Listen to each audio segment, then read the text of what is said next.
دعا مسلمان میں عقیدہ توحید پختہ کرتی ہے، اور دعا اس دولت کا نام ہے جو صرف مومن کے پاس ہے، کافر کے پاس نہیں۔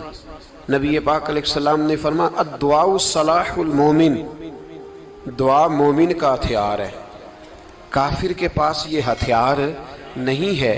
مومن جب اپنے مالک کے حضور دعا مانگتا ہے نا، دنیا میں آپ کسی سے زیادہ مانگے تو وہ ناراض ہو جاتا ہے، وہ کہتا ہے بھائی تو نے تو کام بنا لیا ہے، کل بھی دیا تھا، پرسوں بھی دیا تھا، روز روز تجھے کون دے؟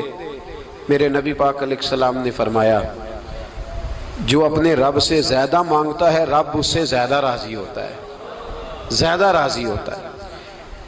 اب دعا مخصوص اوقات نہیں دعا کے، فرمایا اذا دعان، جب بھی دعا مانگو گے تمہارا رب تمہاری دعا کو، جب بھی دعا تو دعا کرتے رہنا چاہیے، ہر وقت دعا میں بندہ شامل رہے، اللہ کے ذکر میں شامل۔ یہ جو قرآن مجید نے کہا نا یا ایھا الذین آمنوا اذکروا اللہ ذکرا کثیرا، اے ایمان والو اپنے رب کا ذکر کثرت سے کرو، وسبحوہ بکرۃ واصیلا، اور صبح و شام اسی کی پاکی بیان کرو۔ تو اس سے مراد یہ نہیں ہے کہ تسبیح لے کے سارا دن مسجد میں بیٹھے رہو اور کام کوئی نہ کرو، بلکہ اس کا مطلب یہ ہے کہ روٹی شروع کرو تو اللہ کے نام سے، اختتام کرو تو اللہ کے نام، سو جاؤ تو رب کا نام لے کے، سویرے اٹھو تو اللہ کا نام لے کے، جب تمہیں کوئی چیز اچھی لگے تو ماشاءاللہ کہو، جب کوئی مصیبت آئے تو کہو انا للہ و انا الیہ راجعون۔ تو سارا دن اللہ کا ذکر جاری رہے گا۔ نبی پاک صلی اللہ علیہ وسلم نے مسلمان کو ایک دوسرے سے ملنے کا طریقہ بتایا۔ مصیبت آئے تو کیا کہنا ہے؟ صرف فوتگی پہ نہیں کہنا، اس کی وضاحت کر دو۔ کوئی بھی الذین اذا اصابتہم مصیبہ، جب بھی کوئی مصیبت آئے اللہ کے بندے کہتے ہیں ہم اللہ کی طرف سے آئے ہیں اور اللہ کی طرف ہی ہم نے لوٹ جانا۔ تو میرے عزیز ہر وقت اللہ کا ذکر جاری رہے گا، ہر وقت زبان پہ رب کریم کا۔ دیکھیں نا نبی پاک علیہ السلام نے ہمیں ملاقات کا طریقہ بتایا۔ ایک صحابی آئے تو انہوں نے آ کے کہا السلام علیکم، نبی پاک علیہ السلام نے فرمایا رب تعالیٰ نے اسے 10 نیکیاں عطا فرمائی ہیں۔ دوسرے آئے تو انہوں نے کہا السلام علیکم ورحمۃ اللہ، تو محبوب فرمانے لگے، امام بہقی نے اس کو لکھا ہے، محبوب فرمانے لگے رب کریم نے اسے 20 نیکیاں عطا فرمائی۔ ایک اور آئے، عرض کیا السلام علیکم ورحمۃ اللہ وبرکاتہ، محبوب فرمانے لگے اللہ نے اسے 30 نیکیاں عطا فرمائی۔ اچھا اس کا مطلب کیا ہے؟ السلام علیکم، تم پر سلامتی ہو۔ سادہ ترجمہ یہ ہے کہ تم سلامت رہو، تم سلامت رہو، ورحمۃ اللہ وبرکاتہ، تم پر اللہ کی رحمت بھی ہو اور اس کی برکتیں بھی ہو۔ وہ کیا کہتا ہے؟ وہ کہتا ہے وعلیکم السلام، تم پر بھی سلامتی ہو، ورحمۃ اللہ وبرکاتہ، اللہ کی رحمت ہو اور اس کی۔ یہ جو مسنون دعائیں ہیں نا جو حضور نے ہمیں دعائیں سکھائی ہر موقع پہ، ان کا کمال دیکھیے۔ اب ایک مسلمان نے آتے کہا السلام علیکم، اس کا مطلب کیا ہے؟ تم پر۔ اب وہ جھگڑا کرے گا اسے مارے گا، اس کا مال چھینے گا؟ اس نے تو آتے ہی کہا ہے تم پر سلامتی ہو۔ تو جو سلامتی کی دعا دینے والے ہیں وہ جیب تھوڑی کاٹیں گے، وہ غبن تھوڑی کریں گے، ڈاکہ تھوڑا ڈالیں گے۔ اسلام نے لفظ ہی وہ سکھایا ہے کہ فرمایا جب تم نے ملنا ہے تو تم نے دعائیں کرنی ہیں ایک دوسرے کے لیے۔ اب ہمارے ہاں نئے نئے لفظ آ گئے، ٹیلی فون اٹھایا تو کہا ہیلو، اس کا کیا ترجمہ ہے؟ کون ہے، اس کا کیا ترجمہ ہے؟ جی جناب، اس کا کیا مطلب؟ ہم نے دیکھا بڑے بڑے سمجھدار لوگ السلام علیکم کی بجائے کہتے ہیں کیا حال ہے۔ بھئی کیا عجیب بات ہے، بھئی کیا حال ہے کا کیا مطلب ہوا؟ وہ بعد میں کرنے کی بات ہے۔ اور کچھ تھوڑا سا جو ادیب ہیں، جو بیچارے حروف کے پیچ و تاب میں رہتے ہیں، وہ کہتے ہیں آداب عرض ہے۔ وہ کیا ہوتا ہے جی؟ اسلام نے دعا سکھائی ہے السلام علیکم، یہ کتنی خوبصورت دعا ہے۔ جب آپ گھر کے اندر داخل ہوئے تو آپ نے دعا دی السلام علیکم، یہ دعا دی آپ۔ ایک صحابی حاضر خدمت ہوئے، عرض کی یا رسول اللہ صلی اللہ علیہ وسلم میرے گھر میں غربت رہتی ہے، کیا کروں؟ نبی پاک علیہ السلام نے فرمایا جب بھی گھر جایا کرنا گھر والوں سے سلام لیا کر، گھر والوں سے کیا کہا کر؟ السلام علیکم، جب بھی گھر جائے۔ یعنی گھر آیا، اب گھر والوں نے بتایا کہ ماچس کی ڈبیا تو لے آؤ۔ اب یہ دکان کونے پہ تھی گھر والے پہ، وہاں سے ماچس کی ڈبیا لے کے واپس گیا تو کہنے لگا السلام علیکم. پھر گھر والوں نے کہا ہو بتانا یاد ہی نہیں رہا، چینی بھی ختم ہو گئی ہے. تو یہ پھر گیا چینی لینے، لوٹ کے آیا تو کیا کہا؟ جب اللہ چاہتا ہے تو کہے، جب اللہ کے رسول چاہتے ہیں تو کہے. اس کا ترجمہ یہ ہے کہ تو کہہ، تو سلام لے. اللہ رسول چاہ رہے ہیں کہ تو سلام لے تاکہ تیرے گھر میں سلامتیاں ڈال دی جائیں. تو فرمایا سلام لینی ہے تو نے، اور ساتھ تو نے اس طرح کرنا ہے کہ 3 دفعہ سورۃ اخلاص کو پڑھنا ہے. امام قرطبی نے اس کو لکھا ہے. اس نے کہا حضور غربت بڑی ہے. غربت بڑی ہے تو کہ وظیفہ بتائیں. فرمایا جب بھی گھر جاؤ سلام لو اور 3 دفعہ سورۃ اخلاص پڑھو. وہ صحابی کہتے ہیں میں پکا ہو گیا. اب وہ کچھ دنوں کے بعد، کچھ عرصے کے بعد، کچھ مہینوں کے بعد واپس آئے تو صحابہ کرام علیہم رضوان فرماتے ہیں ہماری خواہش تھی کہ یہ کچھ بیان کرے، اب بتائے جو وظیفہ لے کے گیا تھا اس کا رزلٹ کیا نکلا. کہتے اس نے بڑی حیرت انگیز بات کی. حیرت انگیز عجیب انداز میں. کچھ لوگوں کا دل ہوتا ہے نا کہ مجھے ملے میرے پڑوسی کو نہ ملے، اور کچھ کا دل ہوتا ہے یار مجھے بھی ملا ہے اور الحمدللہ میرے پڑوسی کو ملا ہے. تو صحابی جب حاضر ہوئے تو صحابہ کہتے ہیں ہمیں تجسس تھا کہ یہ کچھ بتائیں. تو حضور نے فرمایا کیا حال ہے تیرا؟ کہا یا رسول اللہ کمال ہی ہو گئی ہے حضور، میں جب بھی گھر جاتا ہوں سلام لیتا ہوں اور 3 دفعہ سورۃ اخلاص پڑھتا ہوں. میں تو امیر ہو ہی گیا ہوں، میرے تو ہمسائے بھی امیر ہو گئے. کتنا پیارا ہے یہ جملہ، کتنا حسن ہے. اتنا اچھا لفظ کسی اور کے پاس ہے ہی نہیں جو الفاظ ہمیں ہمارے رسول نے عطا فرمایا. اس کو اپنائیے، اس کو اپنائیے. یہ الگ بات ہے کہ لوگ مطلب کے لیے سلوٹ کر لیتے ہیں بڑا سارا، لیکن مطلب کے لیے نہیں. جس کو جانے اس سے بھی سلام لیں، جس مسلمان کو نہیں جانتے اس سے بھی. تو نبی پاک نے ہمیں مسنون دعائیں سکھائیں. رات کو جب سونے لگیں اللہ کے رسول صلی اللہ علیہ وسلم نے ہمیں دعا سکھائی. حضور نے فرمایا جب سونے لگو تو مسلم شریف میں فرمایا تم نے یہ دعا پڑھنی، اللہم باسمک اموت و احیا. تم نے کہنا اے اللہ میں تیرے نام پر مرتا ہوں اور تیرے نام پر جیتا ہوں. نبی پاک صلی اللہ علیہ وسلم نے ایک حدیث میں فرمایا کہ یہ جو نیند ہے نا یہ موت کی چھوٹی بہن ہے، یہ موت کا ایک حصہ ہے. جس طرح انسان سو جائے تو کوئی خبر نہیں ہوتی کیا ہو رہا ہے، بالکل وہ اٹھا ہے تو اس نے کہا ہو یہ کیا ہوا. سو جاتا ہے نا آدمی، اسے خبر نہیں ہوتی. اوہو میں نے تو 11 بجے اٹھنا تھا، یہ تو 3 بج گئے. اب اسے خبر نہ رہی. سوتے ہوئے لوگ چوری کر لیتے ہیں. بلکہ اس طرح بھی ہوتا ہے کہ آدمی نے گکھڑ اترنا تھا، وہ پنڈی سے آ رہا تھا لیکن وہ سویا ہوا تھا. آنکھ تب کھلی جب کاموں کی آ گیا تھا. اب اس کا اس پر زور ہے تو فرمایا کیا پتا اب تو کھل گئی کاموں کی، جا کے لاہور جا کے کسی جگہ پہنچ کے. تو یہ بھی ممکن ہے کہ کھلے ہی نہ، نیند ہی موت کا سبب بن جائے. تو تو کہہ کے سو کہ یا اللہ تیرے نام پہ سو رہا ہوں. اللہ کس نام پہ سو رہا ہوں؟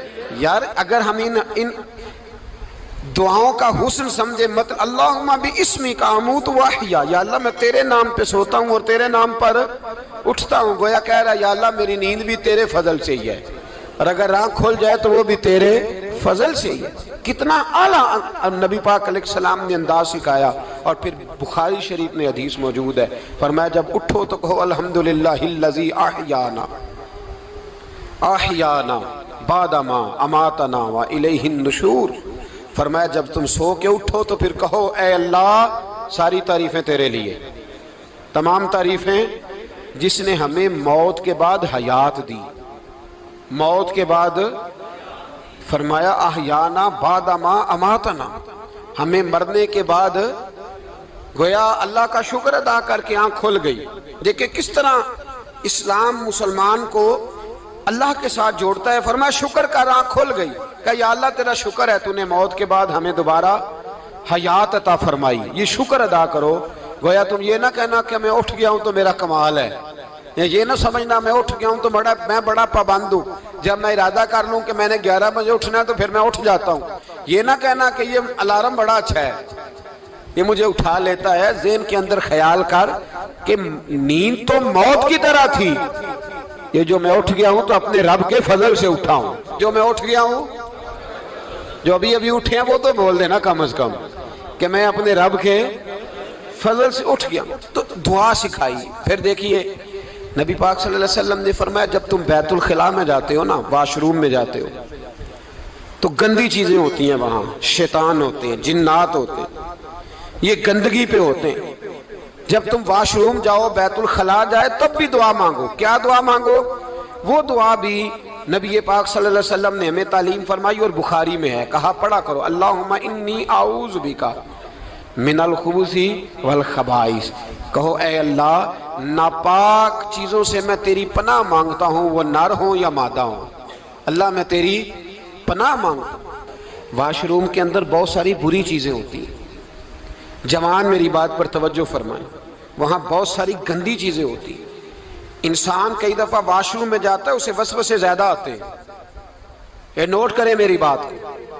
اصل میں نا ہم بات ڈھونڈ رہے ہیں علاج اپنی بیماریوں کا، حالانکہ علاج تو سارا مدینے والے رسول کے پاس موجود ہے، محبوب کے پاس ساری دوائیاں ہیں۔ تو نبی پاک علیہ السلام دیکھیں نا، انسان واش روم میں جاتا ہے، اسے وسوسے آتے، برے خیالات آتے، وہ گناہ کی طرف کئی دفعہ مائل ہوتا ہے، تو کہا تو دعا پڑھ کے جا، اللہم انی اعوذ بکا، یا اللہ میں تیری پناہ مانگتا ہوں، من الخبث والخبائث، ہر خبیث اور بری چیز سے میں تیری پناہ مانگتا ہوں، وہ نر ہو یا یار۔ کتنا عظیم دین ہے، کتنا عظیم میرے مصطفیٰ کریم کا وہ والا دین ہے۔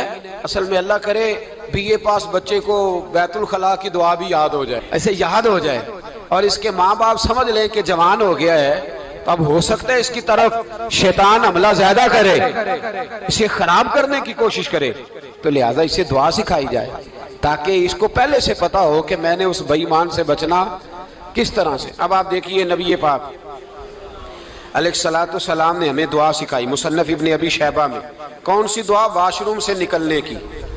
اللہ اکبر، بڑی زبردست دعا ہے، بڑی زبردست۔ آپ یقین کریں اس ایک ایک دعا پر ایک ایک پورا بیان ہو سکتا ہے، ایک ایک۔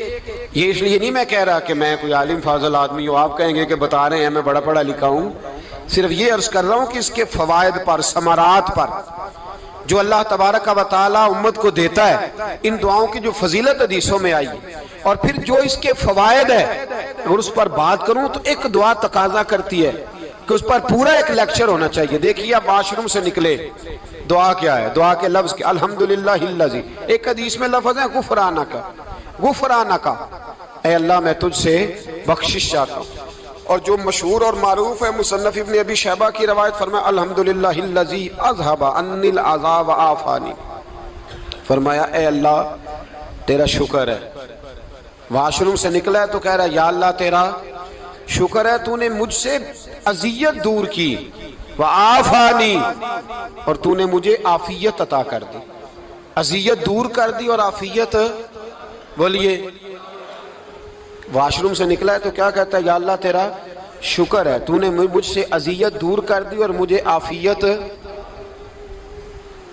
ڈاکٹر، حکیم، ہومیوپیتھک ایک چیز پر متفق کم ہوتے ہیں، پتہ ہے نا آپ کو، لیکن اس بات پر سب کا اتفاق ہے کہ اگر کسی کو قبض ہو جائے نا تو شاید 70 یا 72 بیماریاں لگ جاتی ہیں اس کو۔ اور جب آدمی کو قبض ہوتی ہے نا، پیٹ کے اندر فضلہ جم جاتا ہے، خارج نہیں ہوتا، اس کو اعصاب کی بیماری ہوتی ہے، اس کے ذہن پر اثر ہوتا ہے اس چیز کا۔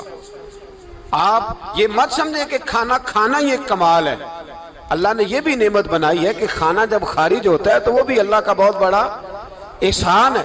تو فرمایا تو سمجھا ہی نہیں، اگر تجھے قبض ہو جاتی، تیرے پیٹ کے اندر وہ چیز جم جاتی، تیرے لیے کتنی تکلیف کا باعث تھی۔ ان لوگوں سے پوچھئے جو اس کے بیمار ہیں، اس کے مریض ہیں، وہ کتنی تکلیف میں رہتے ہیں، سر میں درد ہوتا ہے، سر چکراتے ہیں۔ ایک بہت بڑا روڈ ایکسیڈنٹ ہوا تو ڈرائیور سے لوگوں نے پوچھا کہ مسئلہ کیا ہے، تو کہنے لگا میں قبض کا مریض ہوں، تو میں کھانا کھا لیتا ہوں تو میرے ذہن پر وہ اس قدر زیادہ گیس کا غلبہ ہوتا ہے کہ میں سخت تکلیف میں ہوں۔ نبی پاک علیہ السلام نے ہمیں سمجھایا اور بتایا کہ سمجھ لو یارو، کھانا کھانے کی نعمت تو اللہ نے تمہیں عطا فرمائی ہے، لیکن کھانا کھانے کے بعد اس کا اخراج بھی اللہ کی بہت بڑی نعمت ہے، تو اللہ کا شکر ادا کرو۔ پھر جب آپ گھر سے نکلیں گے تو بھی اس کی دعا ارشاد فرمائی، بسم اللہ توکلت علی اللہ، اللہ کے نام سے گھر سے نکلتا ہوں اور میں نے بھروسہ بھی اللہ کے نام پہ کیا۔ جب گھر سے نکلیں تو کس کے نام پہ بھروسہ کریں؟ بولیے۔